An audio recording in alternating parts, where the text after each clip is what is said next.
coming to you from beautiful Waco, Texas. Well, we're under a tornado watch right now. It looks okay outside, but I mean, with the surrounding areas and things going on, crazy times. We're down here with little Jane.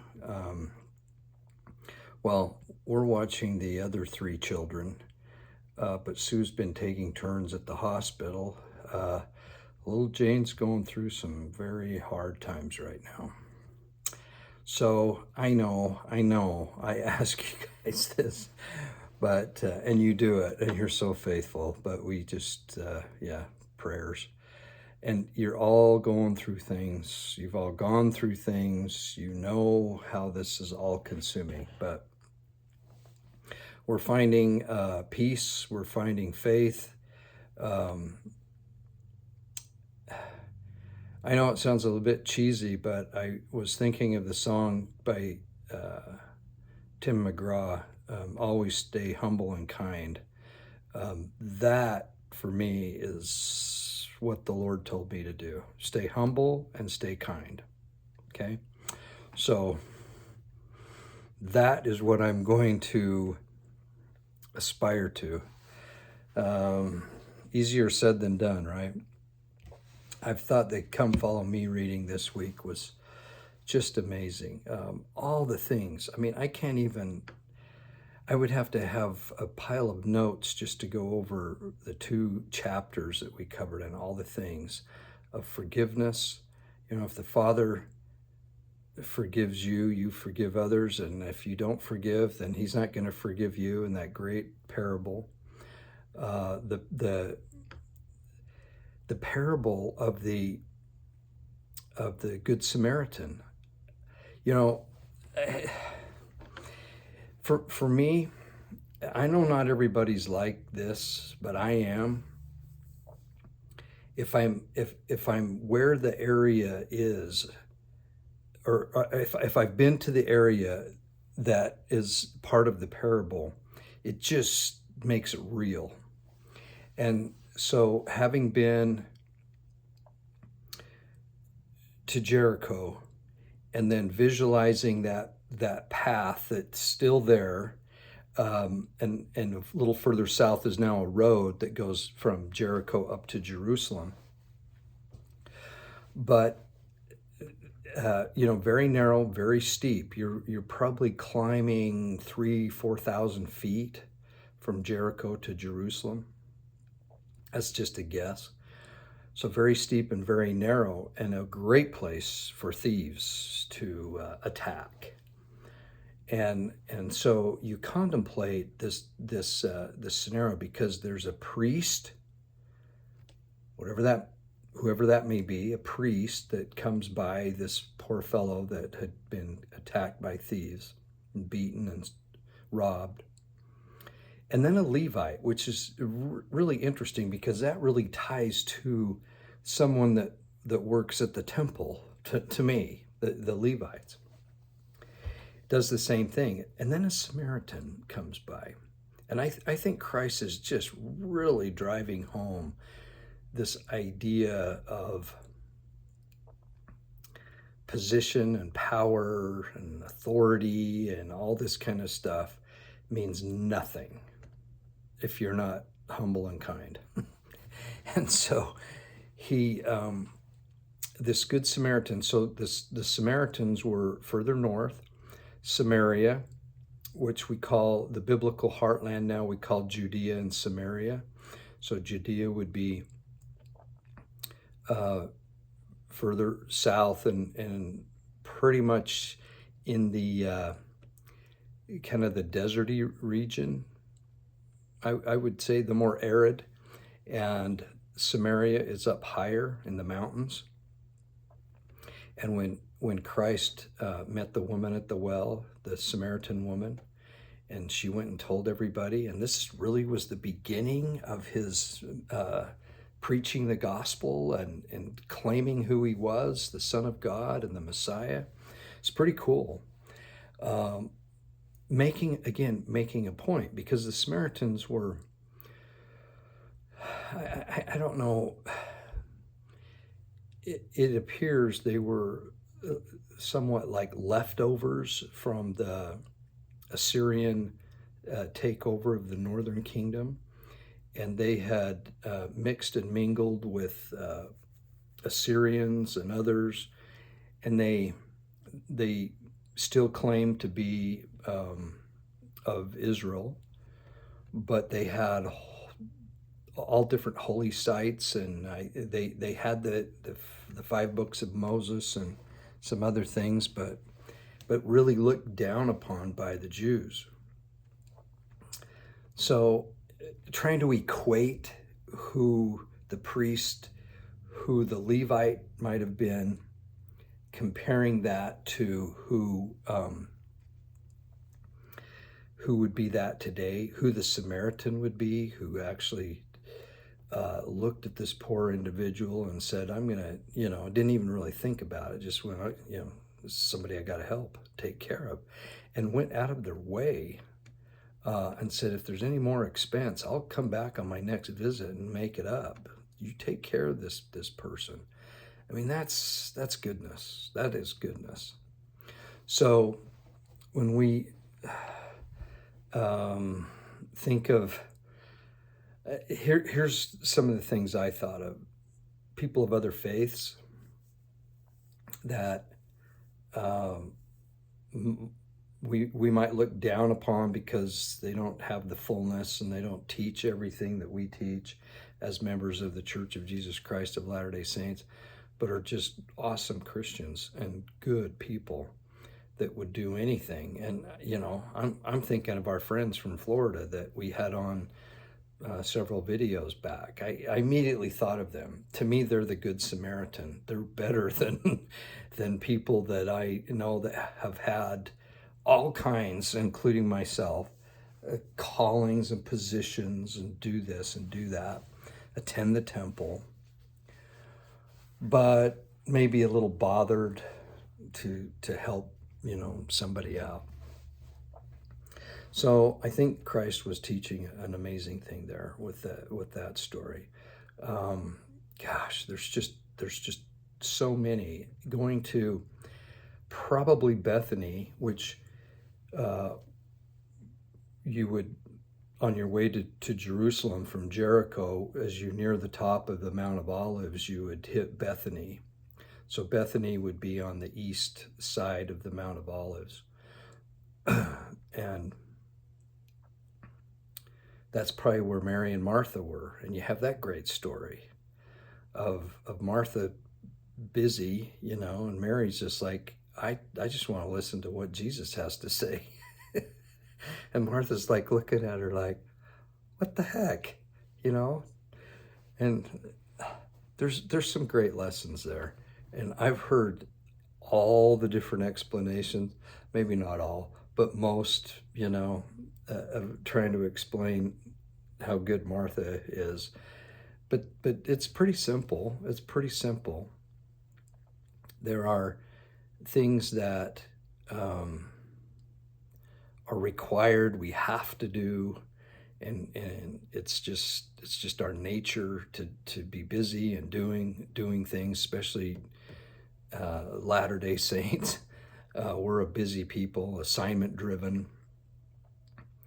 I look at more as it being, okay, I've checked a box, I fulfilled an assignment, versus really enjoying the gospel and having joy in the gospel of Jesus Christ. That's how I kind of process that story. That's not a parable. That's real life. And it doesn't say Bethany, but I think that's where they were. Lazarus was there as well. It was considered a leper colony or village. And to this day, it's pretty hard to get into.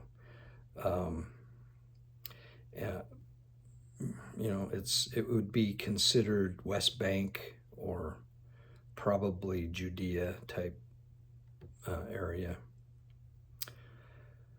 Not that far from Jerusalem, just east of Jerusalem, down, going as you start down the hill towards the River Jordan. Anyway, great stories there. So lots happening in the world. You guys are paying attention. The time is drawing nigh, in my opinion. Wickedness and perversion is just, you just shake your head. You just shake your head. Even on mainstream news sources now, people are just going, what the heck has just happened in the last few years?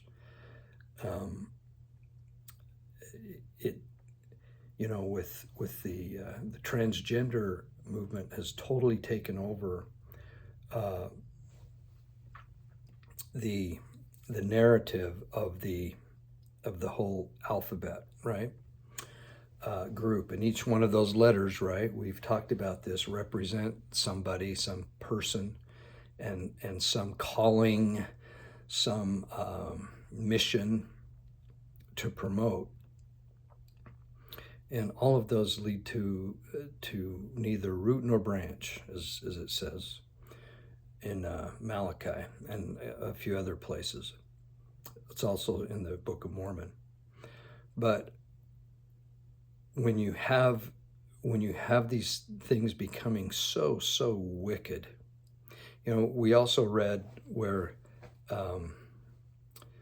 Kaziram, I think it is Kaziram, and Bethsaida and Capernaum as being considered more wicked, or their outcome will be worse than Sodom and Gomorrah. And I can't remember the other towns. I think there's 5 towns that were down in by the Dead Sea, down there north of the Dead Sea, and actually right west of the Dead Sea, that area, destroyed because of their wickedness. That these towns in Galilee would be worse off because they had so many witnesses of Christ and his mission and his redemptive power of returning as the Messiah, or not returning, but coming as the Messiah and promising to return. And the people rejected him.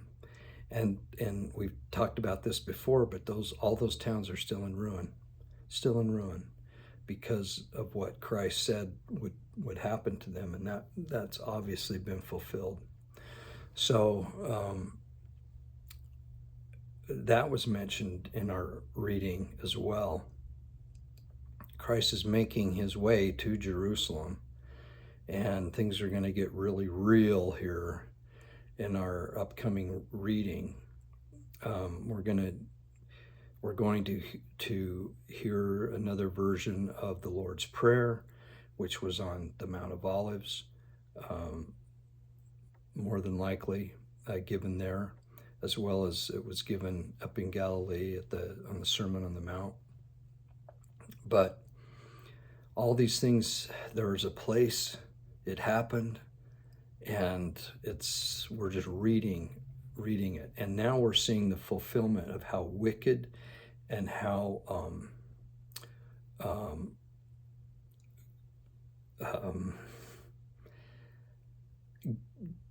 just grossly, I don't even know how to express what this world is turning into. And the powers that the deep state, those individuals that would put themselves above anything else, they're basically look at the temptations of Christ, power, monetary, and then wealth, and then all the physical appetites. That is what certain individuals want for themselves, and they'll destroy anybody to get to that point. It's all prophesied. It's how it's going to be, and we just have to be immovable and steadfast in this time period. So the gospel of Jesus Christ was restored through the prophet Joseph Smith for that very reason, to prepare ourselves, and not only prepare, but to really provide the peace and comfort needed for a time like this. Inflation, the money spent on senseless wars in places that we have no right to be in, conflicts, the dollar, the US dollar not being recognized. It's still, you know, to be honest, it's still the major monetary, I guess, not just using it, but looking at the dollar as valuing the country's own denominations, but it's dwindling. And we look at China and Taiwan. We look at the Russia and Ukraine situation. We look at alliances being made with once partners and allies of the United States are now partners in alliance with Russia and with China. It's really getting intense. But all is not lost. We know this through prophecy, and so what we do is we can either put our blinders on and just do everything we can to live in a happy-go-lucky world, if you will, and pretend that everything is okay. And in the meantime, you know, the drag queen shows are going on, the perversions are going on, young innocence is being violated, bodies mutilated through sex changes. All these things are happening. And you can say, well, it's so rare and it doesn't really happen and da-da-da. Well,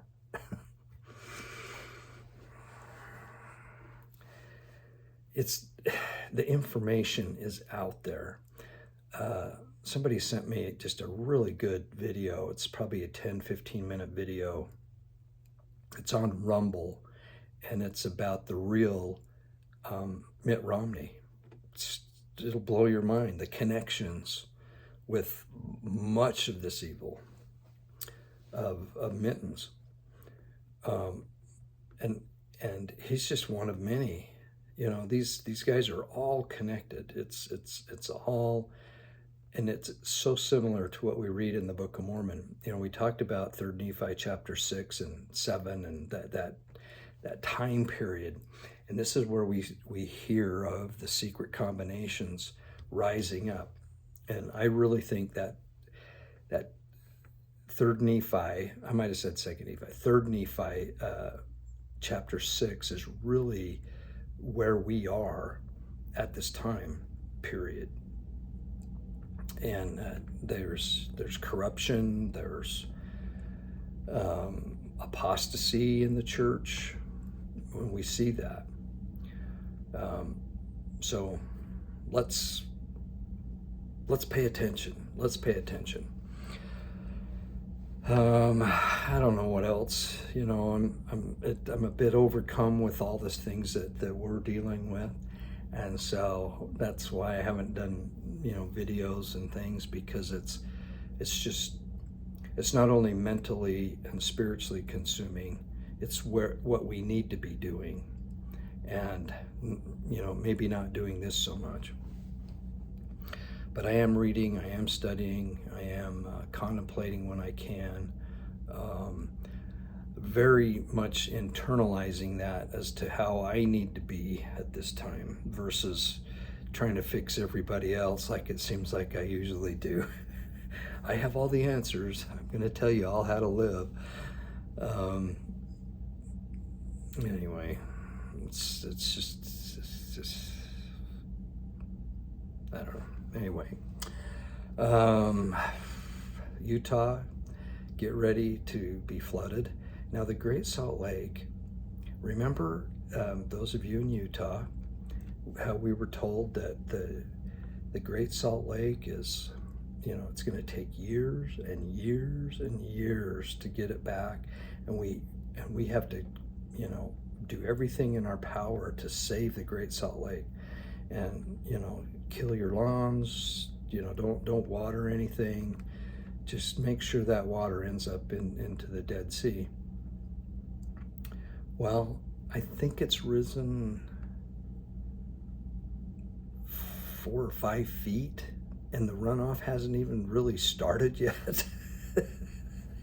And 4 or 5 feet is a lot for the Great Salt Lake. So it'll be so interesting to see, and you can see how things are presented, particularly by the government, of fear, and then that fear in turn gets a voluntary response of responding. Same thing with the jab. Create a fear, and then immediately have the cure of that fear.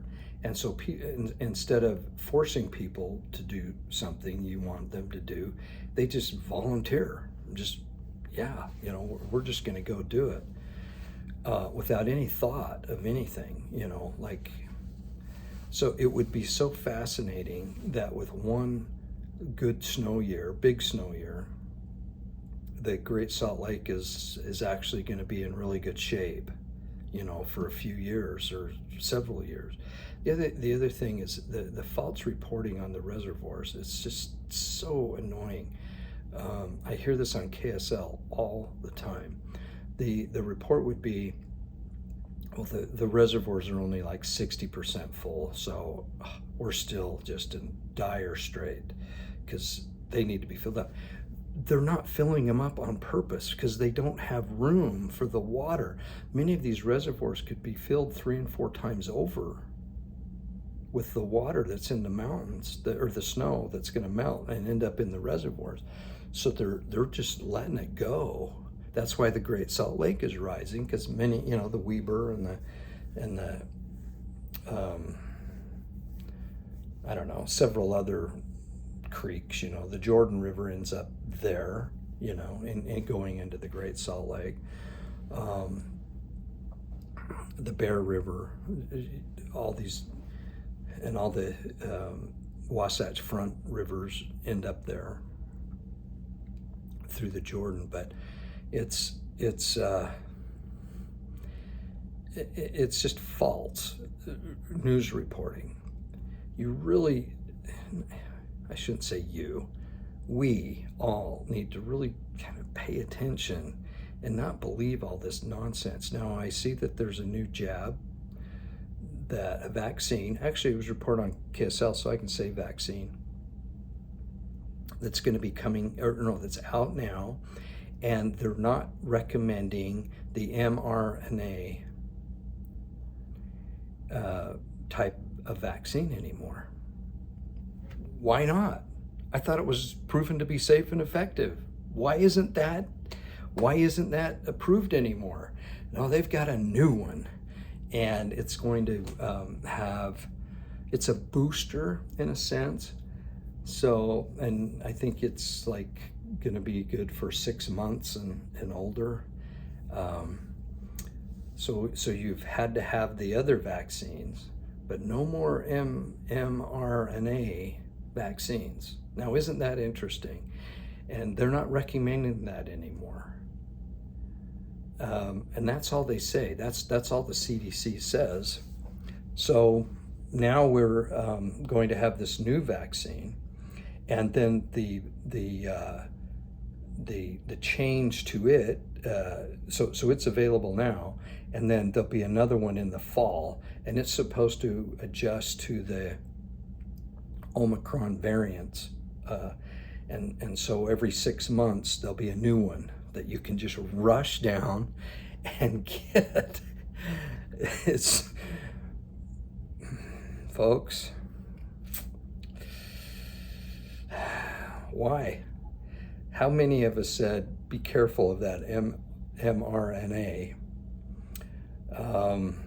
We know for sure it wasn't effective, and I'm not going to get into the safe on this channel, but effective, most people, including, our own Elder Holland, suffering from COVID, even though receiving vaccines. It's crazy what was promised. And you have to remember, they'll put it in the memory hole, but you remember we were promised that COVID was going to be a pandemic for the unvaccinated, and if you had a vaccine, you weren't going to get it. That's a lie. That was a lie. That was a lie. And so we need to remember these things. We need to remember these things and not just go, well, okay, yeah. This is what we were told. The mRNA vaccine, approved, safe, effective, everything about it. And now they're saying, don't use that one anymore. The CDC, the trusted health officials, right? Okay. Oh, I could go on and on. Little Jane had a scare last night with the oxygen level drop. She's really, there's just so many things, and it's a combination of probably the cancer, but probably not the cancer. I think that was destroyed quite a while ago, but in destroying that, destroying all the good stuff. And then those of you that have gone through it, and please don't send me